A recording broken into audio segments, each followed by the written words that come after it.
Na mtazamaji, bwana, taarifa ambayo imetufikia tokea siku ya jana jioni, tumefanyia uchunguzi wa kina kabisa, na moja kwa moja tunakuletea kwako kuhusiana na maamuzi kutoka katika baraza la BAKWATA kuhusiana na kile ambacho kimetokea kwa Sheikh Walid.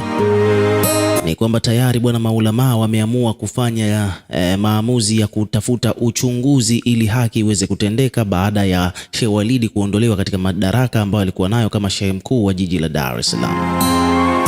Lakini pia maamuzi haya bwana yamekuja wakati tayari ameshapatikana kaimu wa kuchukua nafasi ya Sheikh Walid ambaye anafahamika kwa jina la Abbas Ramadhan. Sasa hivi yeye ndiye shehe mkuu wa Dar es Salaam. Lakini kutokana na kwamba watu wengi sana wamekuwa wanapiga kelele katika mitandao ya kijamii na sehemu nyingine mbalimbali kuhusiana na wakidai kwamba Sheikh Walid hajatendewa haki, kutokana na kwamba kuna shutuma ambazo hazina ukweli maalumu. Hakuna maamuzi yoyote ambayo yamefanyika mahakamani baada ya bidada anayefahamika kwa jina la Bella kulalamika kwamba Sheikh Walid amemtishia maisha, amezaa naye lakini anamtishia maisha na vitu vingine kama hivyo. So kwa kifupi ni kwamba leo tumepewa taarifa rasmi kwamba baraza tayari wameamua kutengeneza tume kwa ajili ya kuchunguza swala hilo kiundani zaidi ili ifahamike kama kweli haki imetendeka au la. So taarifa kamili inasema kwamba baraza la maulamaa taifa la baraza kuu baraza la maulamaa taifa la baraza kuu la Waislamu Tanzania BAKWATA limeunda tume maalumu ya wajumbe 6 kwa ajili ya kuchunguza tuhuma mbalimbali zinazowakabili mashehe watatu wa mikoa waliosimamishwa kazi hivi karibuni. Kama inavyofahamika kwamba mashehe wa mikoa mitatu Dar es Salaam ambaye ndio Sheikh Walid, lakini pia kuna shehe mwingine kutoka Singida pamoja na Kigoma, wote wamesimamishwa nafasi za kuwa kama washehe wakuu wa mikoa hiyo. Sasa uamuzi huu bwana umetengenezwa siku ya Julai mwaka huu 2026 mnamo tarehe 21 na katibu mkuu wa baraza la maulama BAKWATA Sheikh Hassan Saidi Chizenga kufuatia kikao cha baraza hilo kilichofanyika makao makuu ya BAKWATA chini ya uongozi wa mwenyekiti wake ambaye pia ni mufti wa Tanzania Dr. Abubakari Zubeir bin Ali. Sheikh Chizenga amesema kwamba hatua hiyo ni utekelezaji wa maamuzi yaliyofanyika mnamo Julai 14 mwaka huu 2026 ambapo viongozi hao walisimamishwa kazi ili kupisha uchunguzi wa tuhuma ambazo zinazowakabili. Mashehe wanaochunguzwa ni Sheikh Walid Al-Hadi Omar wa mkoa wa Dar es Salaam, Sheikh Isa Nasor Isa wa mkoa wa Singida na Sheikh Hassani Idi Kiburwa wa mkoa wa Kigoma. Sasa kutokana na taarifa hizo kutangazwa rasmi katika vyombo vya habari kutoka BAKWATA pamoja na mashirika mengine au taasisi nyingine za Kiislamu, ni kwamba wadau mbalimbali bwana wamekuja kutoa maoni yao kuhusiana na hiki ambacho kimetokea. Mdau hapa amekuja ameandika bwana, tunaijua hiyo. Mwingine ameandika kwamba bwana, umeanza lini? Mwingine amesema kwamba bwana, vitambi vya wali na husda vimewajaa balaa. Na mwingine hapa anaitwa Medi 1S anasema kwamba kwa nini wasingechunguza kwanza kisha ndio kufanya yale maamuzi ambayo waliyafanya. Mwingine hapa ameandika kwamba Sura Al-Hujurat aya ya 12 wamesema kwamba Mwenyezi Mungu anasema, enyi mlioamini epukeni dhana nyingi hasi, hakika baadhi ya dhana ni dhambi, wala msichunguzane, msifanyiane ujasusi wala msisengenyane.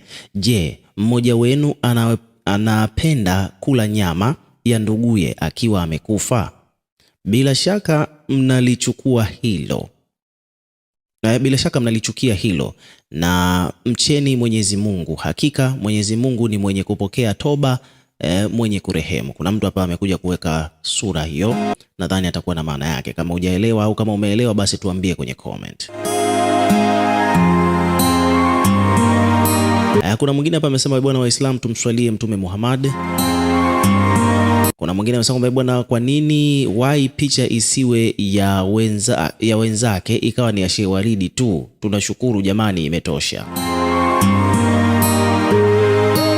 mwingine hapa anaitwa Sofia Amani ameandika makubwa jongo. Kuna mwingine amesema bwana, basi kama ndo hivi basi Walid anarudi madarakani.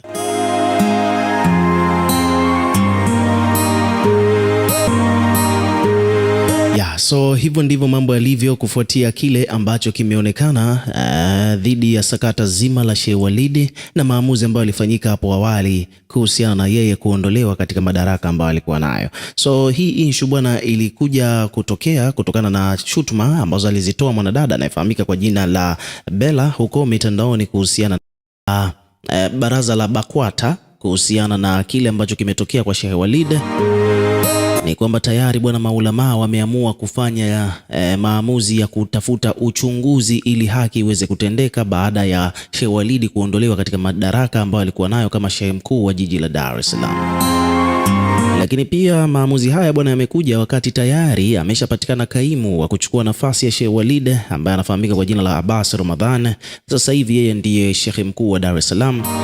Lakini kutokana na kwamba watu wengi sana wamekuwa wanapiga kelele katika mitandao ya kijamii na sehemu nyingine mbalimbali kuhusiana na wakidai kwamba Sheikh Walid hajatendewa haki, kutokana na kwamba kuna shutuma ambazo hazina ukweli maalumu. Hakuna maamuzi yoyote ambayo yamefanyika mahakamani baada ya bidada anayefahamika kwa jina la Bella kulalamika kwamba Sheikh Walid amemtishia maisha, amezaa naye lakini anamtishia maisha na vitu vingine kama hivyo. So kwa kifupi ni kwamba leo tumepewa taarifa rasmi kwamba baraza tayari wameamua kutengeneza tume kwa ajili ya kuchunguza swala hilo kiundani zaidi ili ifahamike kama kweli haki imetendeka au la. So taarifa kamili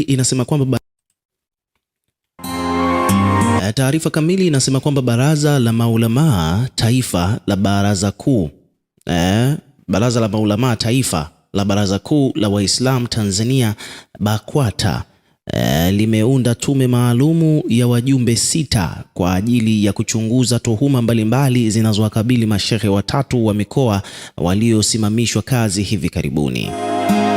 Kama inavyofahamika kwamba mashehe wa mikoa mitatu Dar es Salaam ambaye ndio Sheikh Walid, lakini pia kuna shehe mwingine kutoka Singida pamoja na Kigoma, wote wamesimamishwa nafasi za kuwa kama washehe wakuu wa mikoa hiyo. Sasa uamuzi huu bwana umetengenezwa siku ya Julai mwaka huu 2026 mnamo tarehe 21 na katibu mkuu wa baraza la maulama BAKWATA Sheikh Hassan Saidi Chizenga kufuatia kikao cha baraza hilo kilichofanyika makao makuu ya BAKWATA chini ya uongozi wa mwenyekiti wake ambaye pia ni mufti wa Tanzania Dr. Abubakari Zubair bin Ali. Sheikh Chizenga amesema kwamba hatua hiyo ni utekelezaji wa maamuzi yaliyofanyika mnamo Julai 14 mwaka huu 2026 ambapo viongozi hao walisimamishwa kazi ili kupisha uchunguzi wa